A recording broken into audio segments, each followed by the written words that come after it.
চোখের পানির ধরন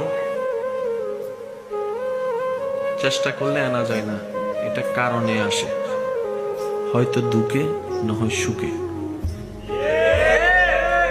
অতি দুঃখেও যেমন কান্না আসে, অতি খুশিতেও, কিন্তু দুইটার এক্সপ্রেশন এক নয়।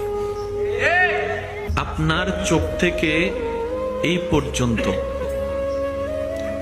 যতগুলা পানি যত কারণে ঝরেছে,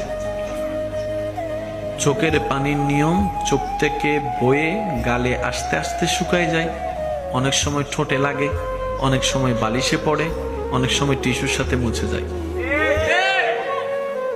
কিন্তু মনে রাখবেন, একটা কারণের চোখের পানি কখনো বিলীন হয় না। নবী রাহমাতুল লিল আলামিন বলছেন, যে বান্দা